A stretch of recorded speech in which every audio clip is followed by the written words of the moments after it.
As gaming continues to evolve over time, one of the most difficult aspects of it is keeping older games in print. Unlike movies or films, which are completely static and can easily be converted into a single movie or audio file, games require far more effort to preserve, requiring the original code to either be ported to the new system or emulating the hardware it was originally designed on. One company who knows this very well is Nintendo. Being around since the earliest days of gaming means that they have a ton of games that need to be preserved. So let's take a look at Nintendo's numerous attempts at emulating games over the years. The initial origins are actually split between two separate games, released about a year apart. Over in North America, Left Field Productions dropped a brand new Excitebike game on the Nintendo 64 in May 2000. Which actually include the original NES game as a bonus. The emulator used was solely developed by Ben Stragnell within a period of a couple of weekends. It's a relatively small feature, with Stragnell's efforts not really being used elsewhere, but over in Japan, Nintendo was making something much bigger. On April 2001, Nintendo dropped a little game known as Detsuno no Mori, a life simulation game about a human villager who moves into a small town filled with animal villagers. It proved quite popular at the time despite being a Japan-only game, but it also led to the beginning of a pretty major part of Nintendo's history. The game included multiple Famicom game consoles as furniture to place inside your virtual home, which, when interacted with, would load an actual Famicom game you could play at any time. A total of 6 games were included through this: Balloon Fight, Clu Clu Land, Donkey Kong Jr. Math, Golf, Pinball, and Tennis. The emulation technology included to make this possible was developed by 2 Nintendo employees at the time. Hideaki Shimizu, who was typically credited for sound programming on other major Nintendo 64 titles such as Mario 64, as well as Tomohiro Kawase, who actually got to start making the unofficial emulator iNES, and was hired specifically to work on emulation projects like this, with his first job there developing a Game Boy emulator on the Nintendo 64 for use with the GB Tower mode included in Pokemon Stadium. These two would later go on to make countless other emulation projects going into the next generation of consoles. If you were playing an NES game included with a GBA or GameCube game at any point, they were most likely the ones who made the emulator in it. Anyways, a few months after Detsuno Mori hit the Nintendo 64, it would go on to be ported to the GameCube, adding several new features, and more importantly, several new Famicom games, including Baseball, Donkey Kong 3, Mario Brothers, Clu Clu Land Welcome to New Clu Clu Land, Ice Climber, Punch-Out!, Wario's Woods, Super Mario Bros., Gomoku Narabe, Mahjong, and The Legend of Zelda. The last one was impossible to unlock without hacking. A few months after this, the game was finally localized for Western audiences under the name Animal Crossing. The Western version kept the hidden games with some changes. The Famicom was changed to its Western equivalent, the Nintendo Entertainment System, while 2 of the included games, Gomoku Narabe and Mahjong, were swapped out with Soccer and Excitebike respectively, due to these titles never being released outside of Japan. It should be noted that it was recently discovered Animal Crossing supports loading extra NES games off the memory card, using a blank NES that otherwise serves no purpose. It's unknown how, and even which, titles Nintendo plan to release this way, but it's the first time Nintendo ever experimented with re-releasing standalone titles individually. This marked the beginning of Nintendo's efforts at re-releasing old games. Other GameCube games would go on to include hidden NES games on the disc as well. Metroid Prime include the NES Metroid, Star Fox Assault include the NES port of Exvius in the North American version, with Star Luster and Battle City being included only in the Japanese release. The Japan-only Nintendo Puzzle Collection include the NES versions of Yoshi's Cookie and Dr. Mario, albeit only playable through a Game Boy Advance. There was even an official re-release of the not particularly good Famicom port of Metal Gear, and a Japan-only limited edition of Metal Gear Solid: The Twin Snakes. The GBA, on the other hand, introduced the concept of selling them piecemeal. Alongside the release of Animal Crossing in North America, Nintendo also brought over a little accessory known as the e-reader, a card reader that was typically used for unlocking content in other games, but did receive a small set of playable games of its own, including 13 NES games. It should be noted that it's fairly clunky to use, with the requirement of scanning over 10 dot codes into the fairly finicky scanner to play the NES games, and the system only being able to store one game at a time, but the fact that games were able to be stored on a set of cards back then is quite technically impressive for the time. Nintendo, however, knew that a more permanent solution would be better in the long run, so they moved on to making proper cartridge re-releases of these titles in 2004. With the name Classic NES Series, a total of 12 games were released in North America and Europe, complete with the addition of third-party titles to the lineup such as Castlevania and Pac-Man. Japan received far more titles, with a lineup of over 30 Famicom games hitting the system during the period. As a side effect, Nintendo didn't really bundle NES games with the GBA. The sole example coming from them being Metroid, included with its remake Zero Mission, a curious choice considering it would also be released separately as part of the Classic NES series. Nintendo would go on to experiment with emulating SNES and N64 games during this period too, but their stories are far more interesting. Nintendo and EA had a rather interesting partnership during the GameCube era, with the surprise appearances of Mario characters in their sports titles NBA Street V3 and SSX on Tour. But the biggest surprise ended up in Fight Night Round 2. Instead of allowing players to punch Mario characters, they did a crossover with Nintendo's own Punch-Out boxing franchise, adding Little Mac to the game as a playable character. The twist? You actually had to complete Super Punch-Out to unlock him. The game somehow managed to include said SNES game as a playable bonus title, with a pretty unique dev behind the emulator. Rather than getting Nintendo to make the emulator for them, it turns out EA had managed to hire another former NES emulator dev at some point. Iser Adis, a seemingly benign engineer who got his start doing standard engineering work on EA's other sports games as far back as 1999, spent a few years prior to that making a set of NES and Genesis emulators at the edgy development team known as Bloodlust Software. He was even making an unreleased SNES emulator during that period, the remnants of which would surprisingly go on to form the basis of the emulator included in Fight Night. As for N64 games, the story moves back to Nintendo themselves. To help promote The Legend of Zelda Wind Waker, Nintendo gave out a free Zelda compilation disc to anyone who registered their Nintendo GameCube during this period, containing Zelda 1, 2, a Wind Waker demo, and the two N64 installments, Ocarina of Time and Majora's Mask. The emulation work on the N64 side is again developed by a different team than the Tomohiro and Hideaki duo. This time it was handled by the team at Nintendo Software Technologies. The N64 games actually run at a higher resolution than the originals, upgraded to 480p from 240p.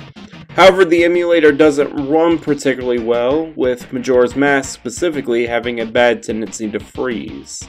Another notable feature is that all of the games have some pretty major modifications. Nintendo had experimented with changing their titles as far back as Animal Crossing, though these changes were fairly minor in comparison. The Zelda Collector's Edition did such things as completely rewrite the script of Zelda 1 and change several textures in Ocarina to remove a real-life religious symbol. This wouldn't be the last time Ocarina was available on GameCube either. A second compilation disc was released as a pre-order bonus for Wind Waker itself, removing everything that isn't Ocarina of Time and replacing them with a special version of the game known as Master Quest. Based off the cancelled Euro Zelda N64DD expansion, all it adds is switching out the game's dungeons with more difficult variants.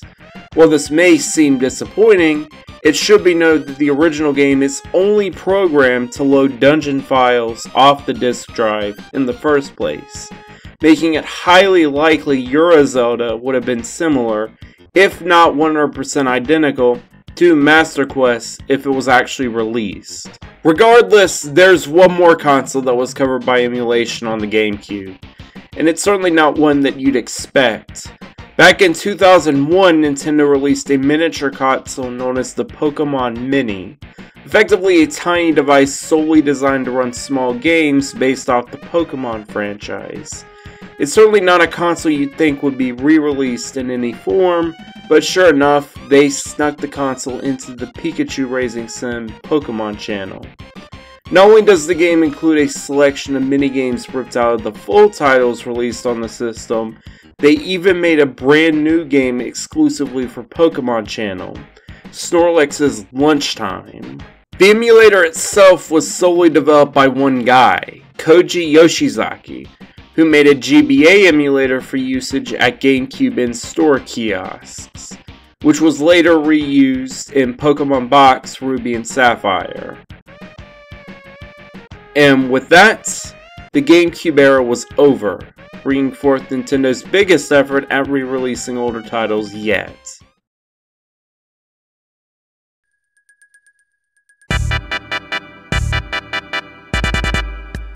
Introducing Virtual Console.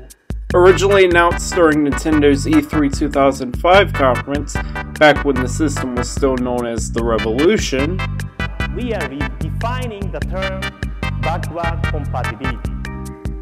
That's because we have designed Revolution to be a virtual console capable of downloading 20 years of Nintendo content.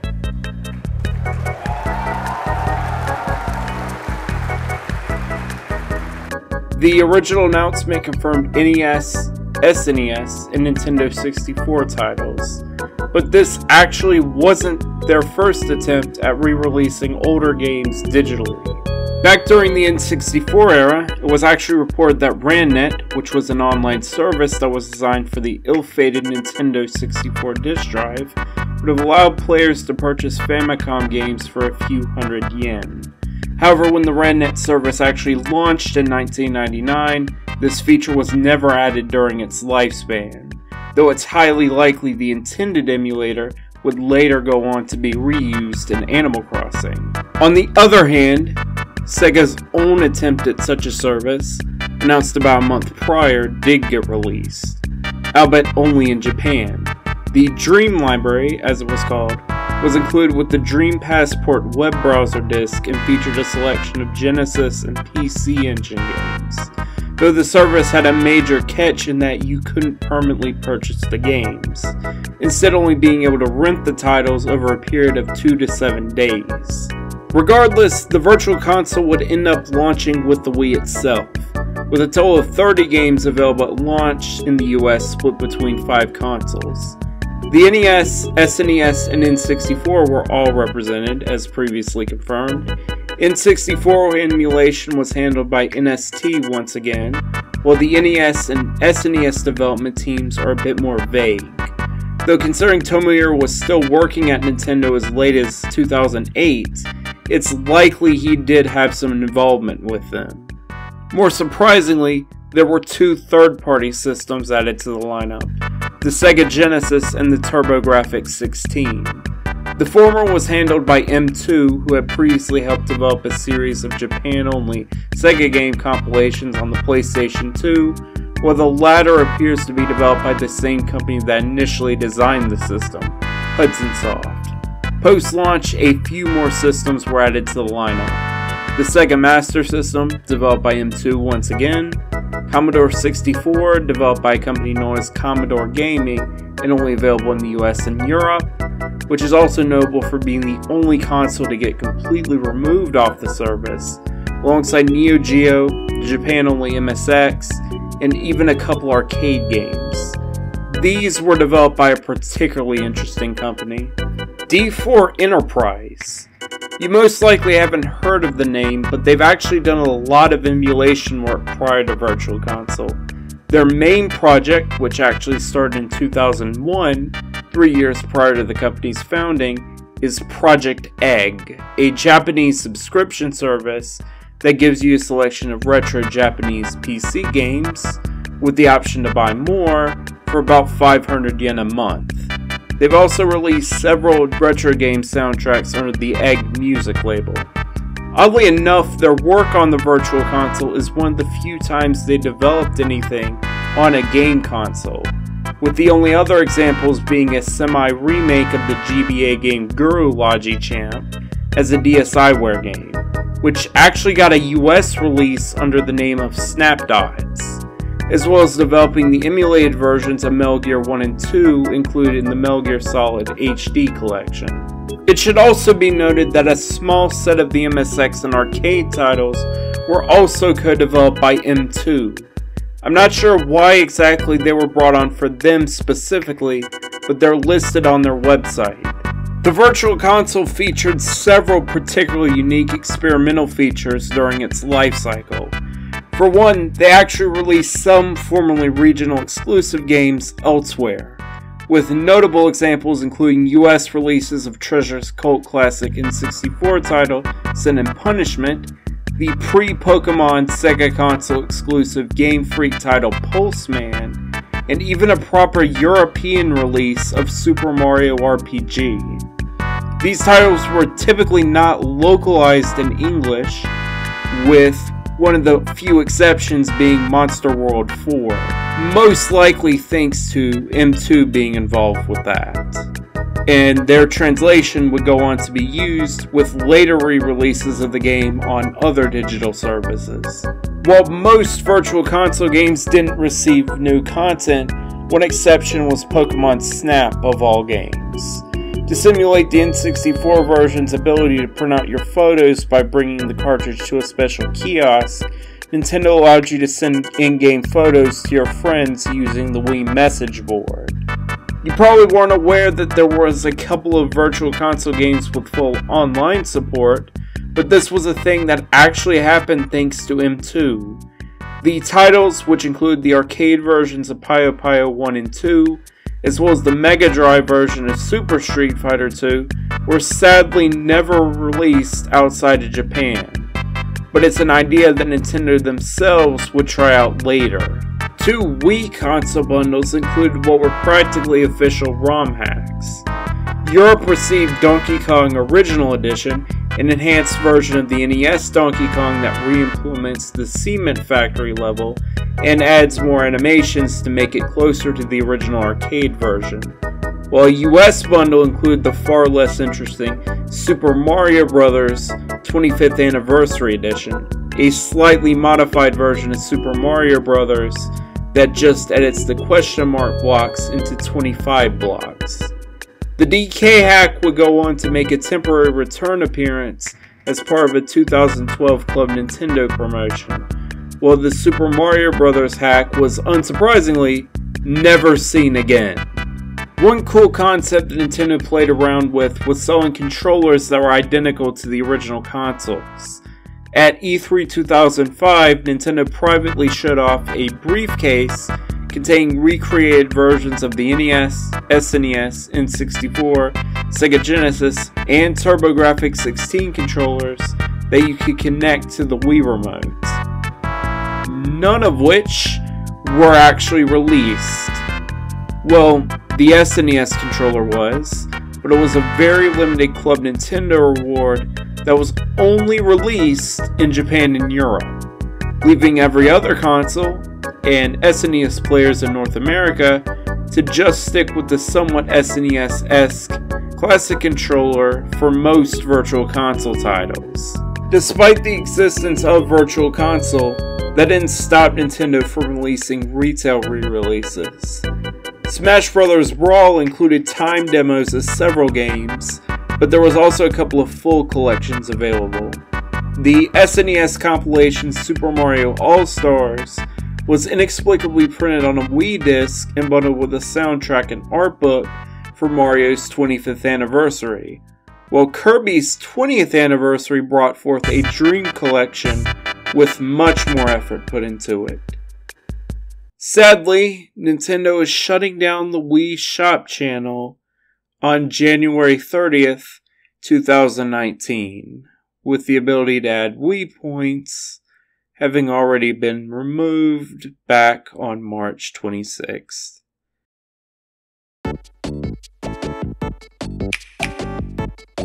With Nintendo's next two consoles, the 3DS and Wii U, Virtual Console would make its return on both platforms. On the 3DS end, handheld consoles were represented for the first time, with Game Boy, Game Boy Color, and Game Gear games hitting the system, with the last one being developed by M2 again. GBA games were also given out as part of the Ambassador program, though it should be noted that they are not emulated, being more of a wrapper that uses the left-in DS hardware to run them natively. Though Nintendo did in fact program a proper GBA emulator that can be used by hacking the system, it's incredibly slow and buggy, so it's not too surprising to see that they went with the backwards compatibility route on them. Home consoles were also playable on the 3DS, with NES, SNES, and TurboGrafx-16 games being released on it, though TurboGrafx games were only available in Japan this time, while the SNES games can only be run on the new 3DS. In terms of additions, Nintendo brought on Restore Points, which is effectively the ability to make a save state under a different name. And the trend of Pokemon games getting surprise extra features continues by allowing you to transfer Pokemon from the VC titles to the 3DS games, alongside them being the only Game Boy VC titles to keep the multiplayer functionality intact for some reason. Finally, there were the 3D classics. Based off a tech demo shown at E3 2011 known as Classic Games, there were a set of games remade from scratch by Eureka to support the glasses-free 3D functionality. They aren't technically part of the Virtual Console, and are in fact proper ports, but they're still worth noting. On the Wii U side of things, NES and SNES titles were released first.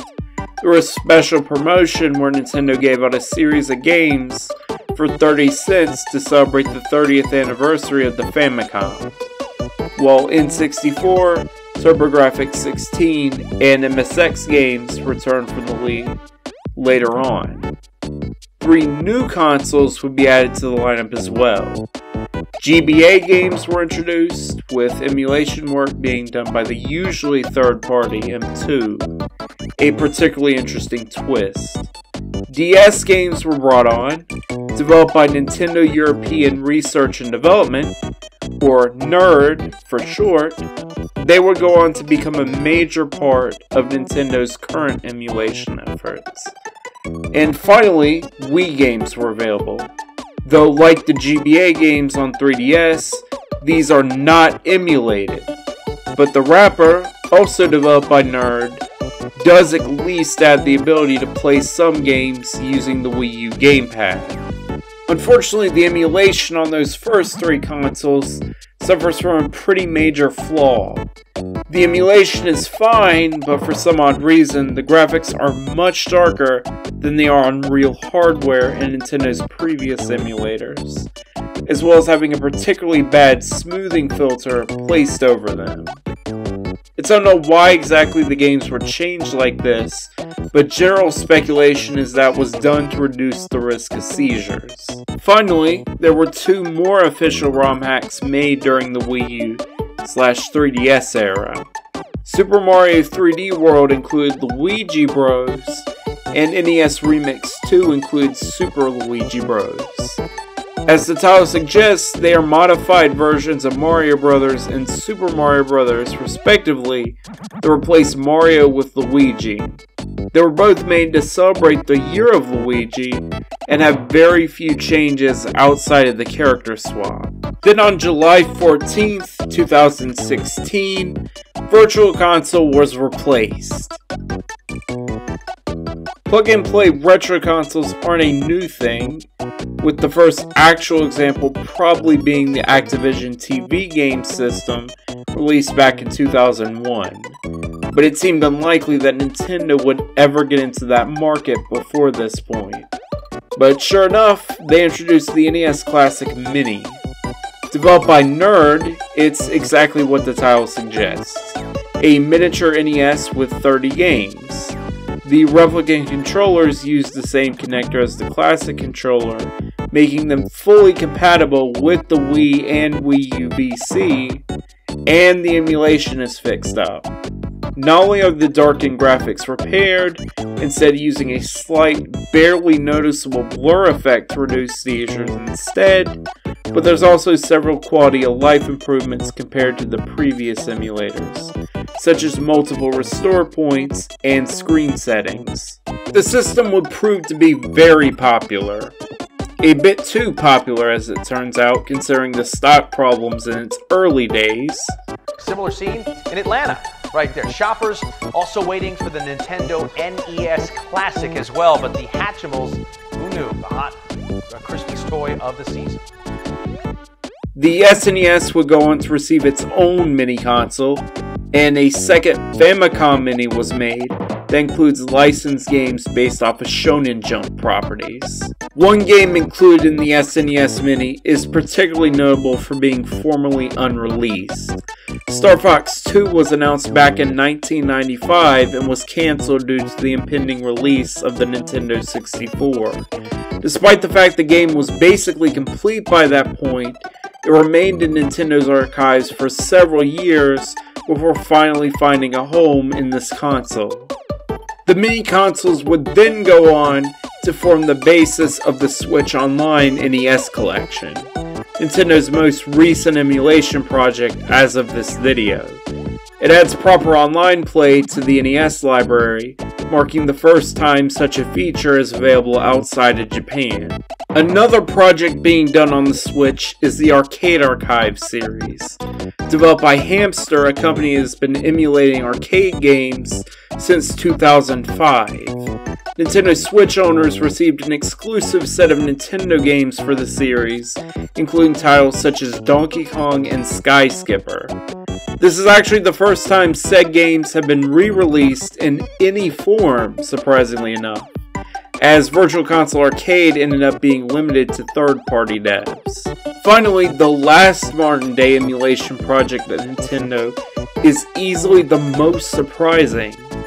As a side effect of the Nintendo Switch including an NVIDIA Tegra chip, NVIDIA was able to get the rights to re-release several GameCube and Wii titles on their own NVIDIA Shield TV console.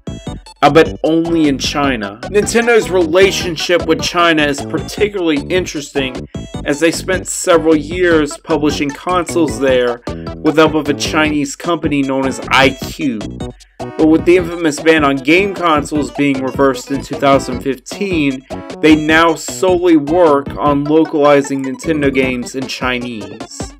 However, Nintendo still hasn't released a Nintendo Switch in China yet, which is probably why NVIDIA is able to do their own thing in this region. The emulation tech, which is on a system using hardware that's actually fairly close to the Switch, is made by NVIDIA's internal Lightspeed studio that is normally used for porting games to the Shield. The games actually include graphical enhancements as well, by increasing the game's resolution to a native 1080p. So there you have it. That is every single attempt Nintendo has made at emulating their older games. If you want to hear more stories about obscure pieces of gaming history, be sure to like and subscribe. Thanks for watching.